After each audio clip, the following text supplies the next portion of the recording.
আরে রাসেল, এখানকার খাবারগুলো তো অনেক মজার ছিল। তুমি কেন অন্য টেবিলে যাওয়ার কথা বলতেছো? এখন এত কথা বলার সময় নাই। তুমি কি আমার সাথে যাইবা নাকি আমি একাই চলে যাব? আরে বেবি, তুমি আমার সাথে এমন ব্যবহার কেন করতেছো? হঠাৎ কি হইলো তোমার?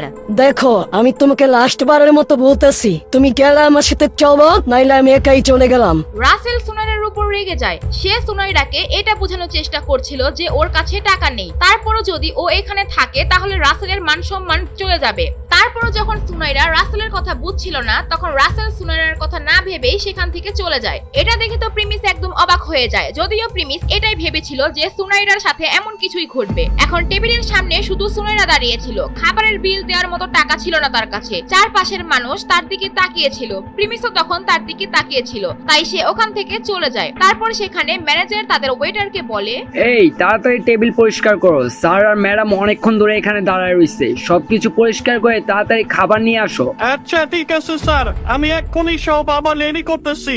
এইবার আর কোনো ভুল হবে না স্যার। এর কিছুক্ষণ পর ওয়েটার আবার খুব সুন্দর করে টেবিল সাজিয়ে দেয়, আর সেখানে প্রিমিস আর পাখি বসে থাকে। তাদের দুইজনকে খাবার সার্ভ করার জন্য সেখানে দুইজন ওয়েটার দাঁড়িয়ে থাকে। এইদিকে এত বেইজ্জতি হওয়ার পরেও সুনাইরা আর রাসেল রেস্টুরেন্ট থেকে যায়নি।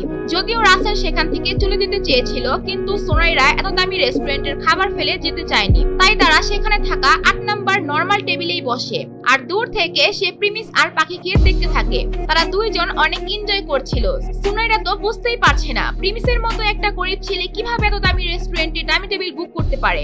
এগুলো ভাবতে ভাবতে তার মুখ দিয়ে যেন খাবারই ঢুকছে না। এইদিকে পাখিরও ঠিক সেম অবস্থা। প্রিমিসের কাহিনী দেখে সেও আশ্চর্য হয়ে গিয়েছে। পাখির বিশ্বাসই হচ্ছিল না যে প্রিমিসের মতো একটা ছেলে এত দামি টেবিলে কিভাবে অর্ডার করতে পারে। আরে পাখি, কি হয়েছে তোমার? খাইতেছো না কেন? এখনো ভয় পাইতেছো নাকি? আচ্ছা প্রিমিস, তুমি এই টেবিল গুলা কিভাবে বুক করলা? আমার তো এখনো বিশ্বাস হচ্ছে না, মনে হচ্ছে আমি স্বপ্ন দেখতেছি। কিভাবে করলাম মানে? আমি টেবিল বুক করছি, তুমি তো দেখলাই, ম্যানেজারকে মেসেজ দেখাইলাম। হ্যাঁ, সেটাই তো দেখলাম, কিন্তু এত দামি টেবিল কিভাবে বুক করলা? তখন ম্যানেজার বলতেছিল এই টেবিলের দাম নাকি 35,000 টাকা। প্রিমিস, তুমি সত্যি করে বলো, তুমি এই টেবিল কিভাবে বুক করলা? আরে পাখি চিল, তুমি খাবার খাও, এত চিন্তা করা লাগবে না। আমি তোমাকে বলছিলাম না, তোমাকে আমি অপমান হইতে দিব না। সবই ঠিক আছে, কিন্তু তুমি আমার জন্য এত টাকা নষ্ট করলা, সেটা আমি মেনে নিতে পারতাছি না। তুমি আমাকে সত্যটা বলো, না হলে কিন্তু আমি এখন এখান থেকে চলে যাব। প্রিমিস দেখছিল এইবার পাখি অনেক সিরিয়াস হয়ে গিয়েছে। পাখিকে সত্যিটা না বললে সে সত্যি এখান থেকে চলে যাবে, কিন্তু প্রিমিসের ভয় লাগছিল যদি পাখিকে সত্যিটা বলে দেয় তাহলে তাদের মধ্যে যে বন্ধুত্বটা আছে সেখানে দূরত্ব বেড়ে যাবে। প্রিমিস এখন কি করবে? পাখিকে কি সে সত্যি কথা বলে দিবে নাকি মিথ্যা কিছু বানিয়ে বলবে? আপনাদের কি মনে হচ্ছে এখনই কমেন্ট করে জানান। তুমি তো কিছুই বলতেছো না, থাকো প্রিমিস, আমি চলে গেলাম। আরে দাঁড়াও, আমি বলতেছি। দেখো আসলে কি হয়েছে, আমি কিছুদিন আগে একটা লটারি পাইছিলাম, তাও আবার 5 লাখ টাকা। তুমি এটা আবার কাউকে বইলো না, আমি এই টাকার ভরসায় তোমাকে এইখানে নিয়ে আসছি। তুমি সত্যি লটারি পাইছো? আরে হ্যাঁ রে বাবা, আমি কি পাগল নাকি যে এত বড় একটা রেস্টুরেন্টে তোমাকে নিয়ে আসবো, তাও টাকা ছাড়া? তুমি তো জানোই আমার অবস্থা কেমন। এই লটারিটা পাইছি বলে তোমাকে এখানে নিয়ে আসছি। প্রিমিস শোনো, তুমি তো তোমার অবস্থা জানো, তাহলে আমাকে এত দামি রেস্টুরেন্টে কেন নিয়ে আসলি? তোমার লটারি 5 লাখ টাকা পাইছো, 5 কোটি টাকা তো আর পাও নাই যে এত টাকা আমার জন্য নষ্ট করলা। আরে এত দামি কই, আর একটুখানি তো এনজয় করতেই হয়, তাই না? হেই গাইস, আপনারা যারা ফ্রি ফায়ার খেলেন and Free Fire diamond drop করেন, তারা যদি ডায়মন্ড ড্রপ করতে চান, আমার এক ফ্রেন্ড আছে 100% ট্রাস্টেড এন্ড কম দামে নিতে পারবেন। তোর হোয়াটসঅ্যাপ নাম্বার আমি দিয়ে দিলাম, যাদের ডায়মন্ড লাগে তারা স্ক্রিনশট মেরে রাখেন, ওকে মেসেজ দিয়েন। ঠিক আছে, কিন্তু তোমার এইভাবে এত টাকা উড়ানোর দরকার ছিল না। তুমি শুধু এক বেলা খাওয়ার জন্য 35,000 টাকা নষ্ট করে ফেলছো। আরে ঠিক আছে, টাকা পয়সা আর কি, আজ আছে কাল নাই। তবে তুমি তো আমার খুব ভালো একজন বন্ধু, আর আমার কাছে আমার বন্ধুরাই সব।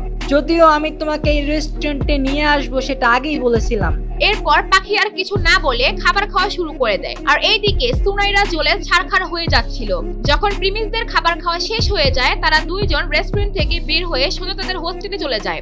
এইদিকে সুনাইরা আর রাসেল প্রিমিসদের বের হওয়ার 30 মিনিট আগেই রেস্টুরেন্ট থেকে চলে যায়। প্রিমিস যখন তার বাসায় এসে পড়ে তখন সে এসেই খাটে শুয়ে পড়ে, আর শোয়ার পরই তার মাথায় রেস্টুরেন্টের ঘটে যাওয়া কথাগুলো মনে পড়ছিল। তার অনেক সুনাইরার কথা মনে পড়ছিল, যদিও আজ তার সুনাইরার কথা মনে পড়ে মুখে হাসি চলে আসে।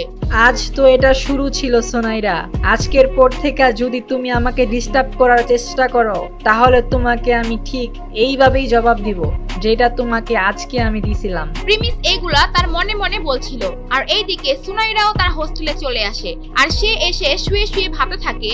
প্রিমিস এত টাকা কোথায় পেল? প্রিমিস কি বড়লোক হয়ে গেল নাকি? আর নাকি ও আগে থেকে বড়লোক ছিল আর আমার সাথে অভিনয় করতো? সুনাইরা এগুলা ভাবতে ভাবতে চিন্তা করে যে সে এইগুলা জানার জন্য পাখির কাছে যাবে এবং তাকে প্রিমিসের ব্যাপারে জিজ্ঞেস করবে। এরপর সে সাথে সাথে তার বিছানা থেকে উঠে পাখির কাছে যায় আর তাকে গিয়ে জিজ্ঞেস করে, আচ্ছা পাখি, আজকে যে তোমরা সান এন্ড মুন রেস্টুরেন্টে গেছিলা, সেখানে কি তুমি প্রিমিস নিয়ে গেছিলা নাকি প্রিমিস তোমারে নিয়ে গেছিল? প্রিমিস আমাকে নিয়ে গেছিল। কেন, কোনো সমস্যা? তোমার তো কোনো সমস্যা থাকার কথা না। আচ্ছা পাখি, প্রিমিস এত টাকা কোথায় পেল? সান এন্ড মুন রেস্টুরেন্টের মতো এত দামি জায়গায় এত টাকা খরচ করলো? তো কি হয়েছে? তোমার এতে সমস্যা কোথায়? তুমিও তো রাসেলের সাথে গিয়েছিলে। পাখি সাথে সাথে সুনাইরাকে জবাব দিয়ে দেয়। পাখি বুঝতে পারছিল সুনাইরা প্রিমিসকে নিয়ে চিন্তা করছে না, তার আসল উদ্দেশ্য হলো প্রিমিস এত টাকা কোথায় পেল। আরে পাখি, তুমি এগুলা কি বলতেছো? ঠিক আছে, আমার আর প্রিমিসের মধ্যে এখন তেমন কিছু নাই, তারপরও ওর জন্য আমার চিন্তা হয়। সুনাইরার আসল চেহারা পাখি বুঝে ফেলে। যদিও সুনাইরা আর পাখি খুব ভালো বন্ধু ছিল, প্রিমিসের সাথে ব্রেকআপ হওয়ার পরও তাদের মধ্যে বন্ধুত্ব ভালোই ছিল, কিন্তু এখন পাখি সুনাইরার আসল চেহারা দেখে ফেলেছে। পাখি বলো না, প্রিমিসের কাছে এত টাকা কোথায় থেকে আসছে? প্রিমিস তো লটারি পাইছি, তাও আবার 5 লাখ টাকার লটারি। কি 5 লাখ টাকা? এত টাকা লটারি পেয়ে গেছে? বাপরে! প্রিমিসের ফাইন্যান্সিয়াল অবস্থা বেশি ভালো ছিল না, আশা করি এই টাকা দিয়ে অনেক চাপ মুক্ত হবে। আচ্ছা যাই হোক, তুমি আবার ওর টাকা নিয়ে কিছু ভাবতেছো না তো? আরে পাখি, কি বলতেছো তুমি? আমি কেন ওর টাকার কথা ভাববো? সুনাইরা মুখের উপর না করলো তো ঠিকই, কিন্তু সে মনে মনে ভাবছে সে যদি আজ প্রিমিসের সাথে থাকতো তাহলে এই টাকাগুলো সে প্রিমিসের সাথে উড়াতে পারতো। মাত্র এই কটা টাকার কথা শুনে সে লোভ সামলাতে পারছে না। সে যদি জানে প্রিমিসের আসল পরিচয় তাহলে তো সে পাগল হয়ে যাবে। এরপর দিন সকালে যখন প্রিমিস কলেজে যায়, সুনাইরা প্রিমিসকে ফলো করতে করতে তার সামনে যায় আর প্রিমিসকে একা পেয়ে তার সাথে কথা বলার চেষ্টা করে। প্রিমিস, তুমি কি আমার উপর রাগ করে আছো? আসলে তোমার উপর আমার অনেক রাগ ছিল, তাই তোমার সাথে এমন করছি। তুমি কিছু মনে করো না প্লিজ। আচ্ছা ঠিক আছে, আর কিছু বলবা? আচ্ছা প্রিমিস, আজকে আমাকে কেমন লাগতেছে? আসল কাহিনী কি হয়েছে সেটা বলো, কিছু বললে সেটা সরাসরি বলো, না হলে আমি গেলাম। প্রিমিস সুনাইরার কথার স্টাইল দেখেই বুঝে গিয়েছে সুনাইরা এখন কি করতে যাচ্ছে, তাই সে তার সামনে থেকে যেতে শুরু করে আর সুনাইরা পিছন থেকে প্রিমিসকে বলতে থাকে, প্রিমিস, তুমি আমার সাথে এখন অ্যাটিটিউড দেখাইতেছো। আমি তোমার জন্য কত ছেলেরে রিজেক্ট করে দিছিলাম। এই কলেজের কত বড় লোকের ছেলেরা আমাকে প্রপোজ করতো, আমি তাদেরকে রাইখা তোমার সাথে করতাম। তুমি এগুলা কি ভুলাইয়াছো? আচ্ছা ঠিক আছে ঠিক আছে, তুমি কি বলবা বলো, তবে এখানে না। সুনাইরা যেগুলো বলছিল সেগুলো মিথ্যা কথা ছিল, তার পিছে এত ছেলেরা ঘুরতো সেটিও মিথ্যা কথা ছিল। প্রিমিস বুঝতে পারছিল না সুনাইরা আবার কেন এমন করছে, তবে কলেজের সামনে চিল্লাচিল্লি করছে তাই দেখে প্রিমিস বাধ্য হয় সুনাইরার কথা শোনার জন্য। তবে এখন কি হবে? এরপর সুনাইরা কি প্রিমিসকে আবার পটানোর ট্রাই করবে? আর প্রিমিস কি সব ভুলে সুনাইরাকে মেনে নিবে? কি করা উচিত এখন প্রিমিসের, সেটি কমেন্ট করে জানান। আর নেক্সট পার্টে কি হবে সেটা সবার আগে দেখতে চাইলে দিবস গেমিং এর ইউটিউব চ্যানেলটি সাবস্ক্রাইব করে নোটিফিকেশন বাটনটি বাজিয়ে রাখেন।